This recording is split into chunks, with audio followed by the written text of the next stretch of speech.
Hi, guys. Thank you so much for joining me. I will let you introduce yourselves to our crowd. Hi, thanks for having us. I'm Todd Stevens. I wrote, directed, and produced the film Swan Song. Hi, I'm Eric Eisenbrey. I produced Swan Song and I also played David in the film. Thank you guys so much for joining me. We really appreciate this. First of all, I love the film. I smiled very big and also cried very big tears, which I think is sort of the ideal response from a film like this.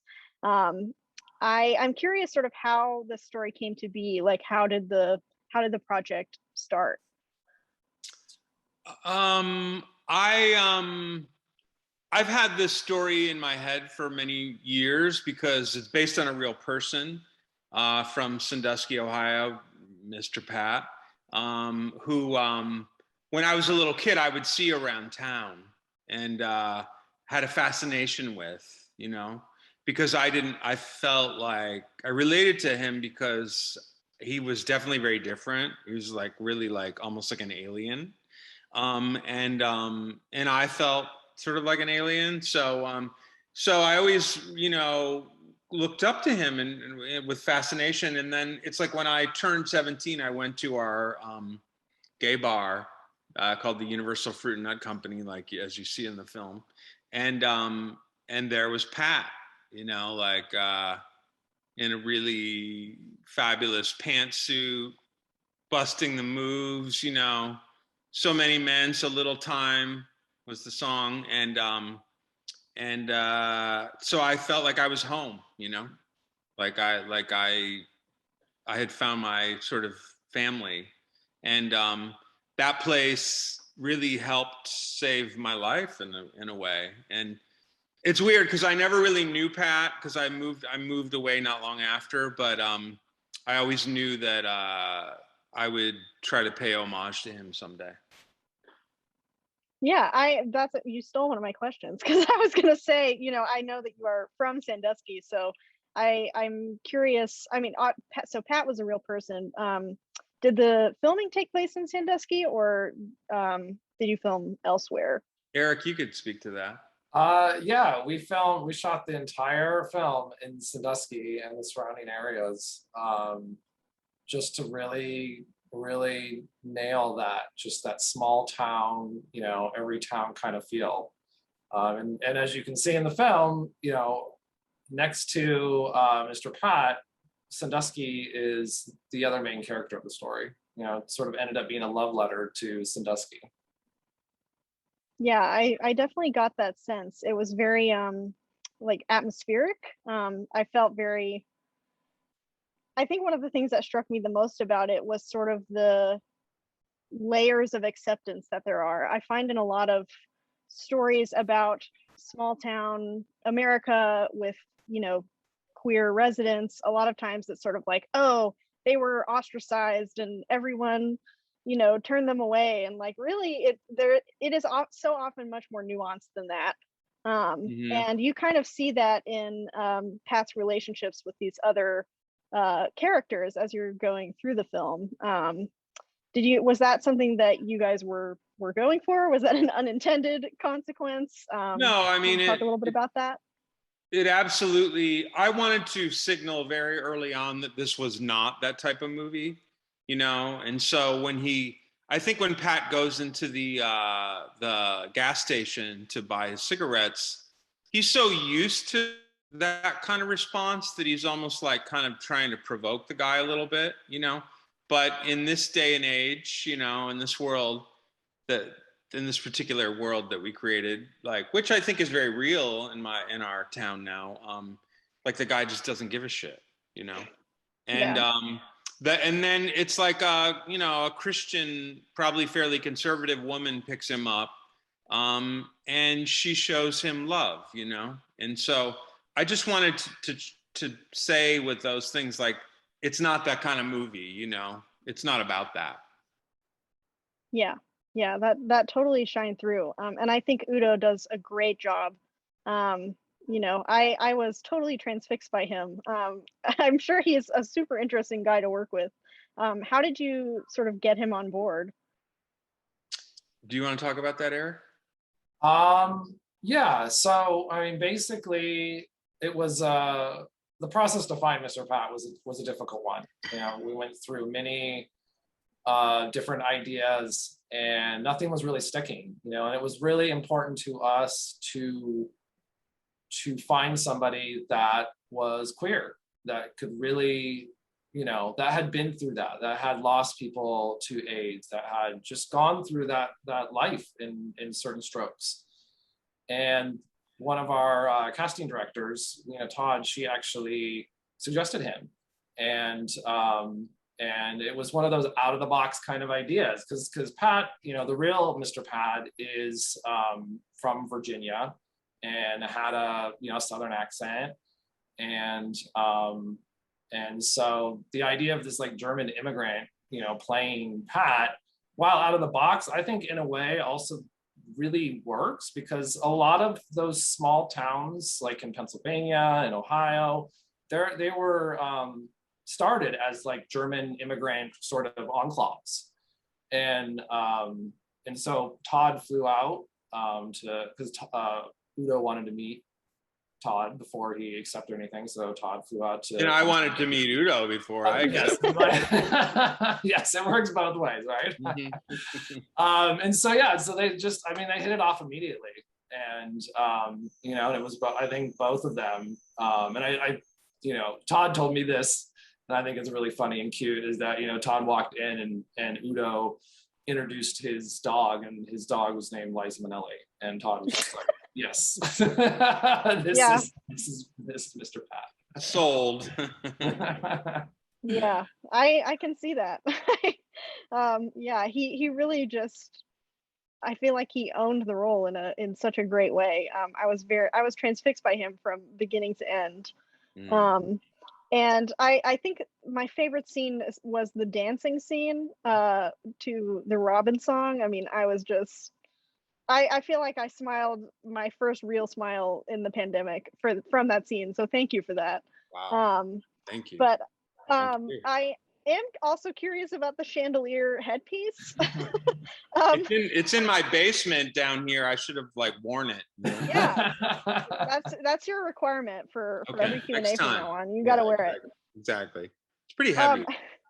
Yeah, it looks heavy, and I don't know. I'm like kind of frightened by it, but also in like an intriguing way. Like I want to know how it works. Well, it was interesting because you have different departments in a film: costumes, hair, lighting, camera, electric, and it's one of these like moments that involved almost like every single department in the film all collaborating together to get it right. I mean, it was tough. It was tricky. It was like he had to kind of balance it. It was strapped to his head, but it was still a bit unwieldy. And I mean, it kind of made it be that he couldn't move very much, or do like quick movements. But I think that really suited Udo, like to just kind of like slowly come out, and pose, and and I don't know, it was really one of those moments that I can remember watching it being filmed and, just thinking, wow, we're like onto something, like, and that song, it cleared that we got the rights to it like the day before. Oh my gosh. So it just all felt very magical the way it came together. Was that the hardest thing to film, or was there, anything else that was sort of like you maybe thought it would be easier, but then something came up during filming and you're like, wow, this was a lot harder than I thought? What do you think the hardest thing to film was, Eric? I'm not sure. I mean, I think what comes to mind to me is it wasn't hard once we got down to it, but the nursing home,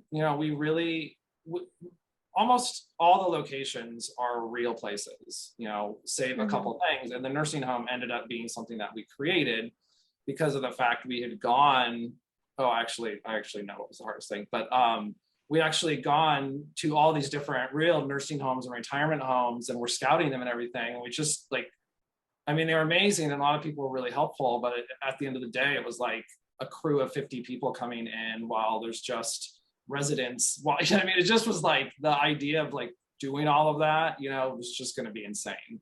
But that, what makes me think of what was something that was really actually difficult was we ended up right after the chandelier scene, he wakes up in a hospital bed, right? And we did film in a hospice room, a real live, you know, hospice suite.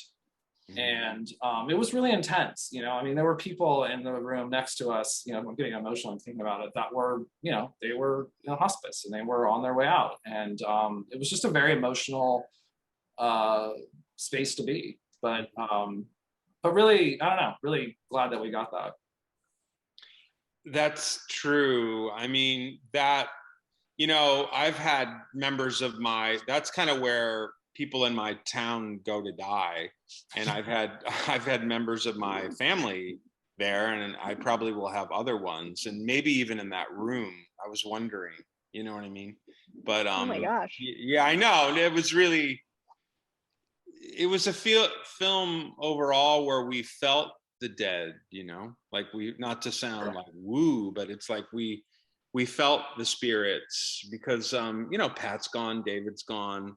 So many people, even in this little town, we really got hit by AIDS, and people that I knew from that time, you know, they're gone. And so, you know, we were like speaking their names, you know, and it's like, I think they felt our vibrations, and we felt their vibrations. And there were just some intense moments where like, we were thinking like, we're rousing the dead, you know? Like, it kind of made, I don't know, it sort of made magic happen at times, like things like the Robin song clearing. It was just one of those things that we felt like we had some guardian angels, like looking out for us, kind of thing, you know? Yeah. Wow. I am curious about the sort of chandelier as a prop. It feels like such a sort of metaphor for the queer community, because kind of in the scene where he's in the gay bar and he's like talking to the sort of very young bartender, you know, I think a lot of times the queer community can be treated like a monolith, and, you know, especially like the queer community that was present during the brunt of the AIDS crisis and the queer community now are totally different. And I think that scene especially represents like a sort of way for those communities to meet. And like, you know, I found their dialogue to be very sort of a very honest portrayal of those kind of connections. It's like we have not experienced the same things, but we do have, you know, some things in common.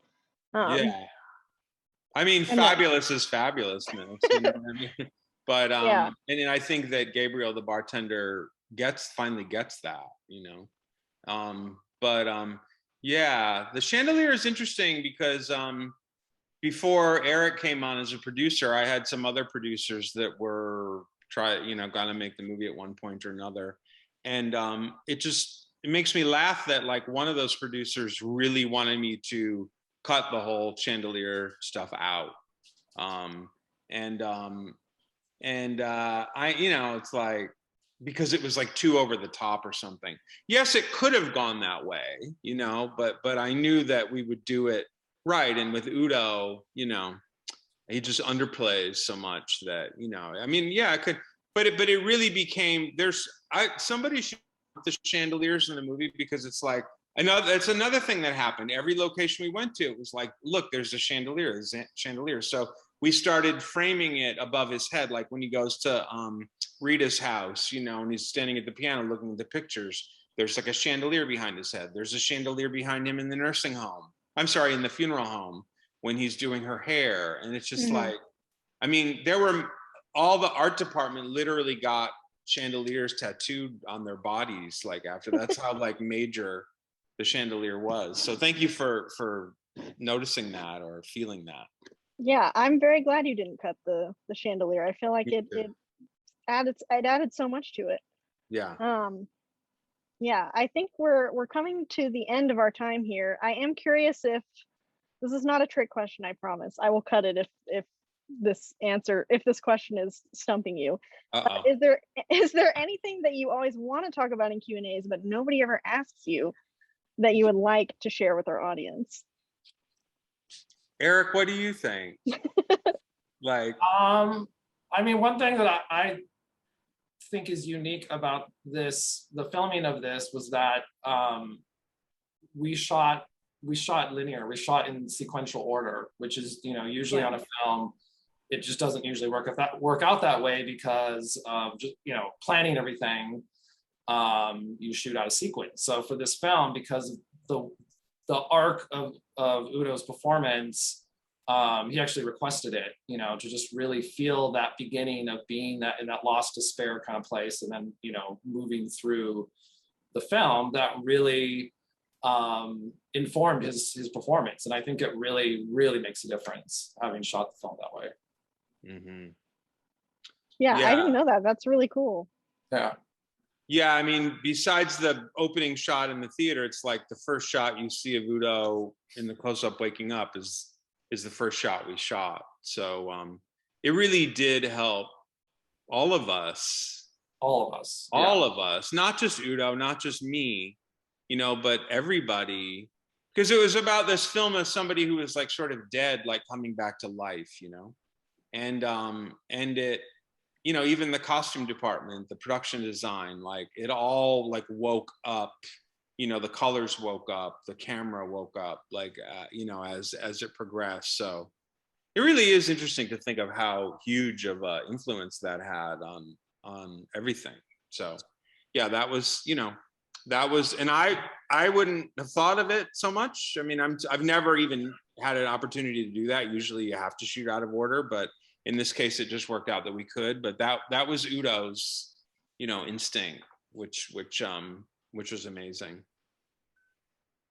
Yeah, I mean, it definitely, the film feels like such a journey that we sort of get to go on with him. And I feel like now that you mentioned the chronological filming, that I'm sure that contributed to that feeling. Yeah, I know that you just completed a major motion picture, but do either of you have any new projects coming up that you're excited about, or are you just going to ride the wave right now, which is probably what I would do? Yeah, we're kind of trying to do that, but we're also working on a TV show concept called Flamingos, which is about a gay retirement home in Florida. And we have a very special part. Udo doesn't want to hear about it yet, but we would really like to cast, you know, to use a lot of the same people that in this, because I love working with the same people over and over. It's like a family, you know. So yeah, that's one thing. And we've also always wanted to make a film about Mae West, who was like my first like icon, you know, queer icon. So yeah, we're riding the wave, trying to chill, but also trying to get that going at the same time. Exactly. Awesome. Right? Yeah. That sounds, I would definitely watch Flamingos. So you have at least one viewer. Okay.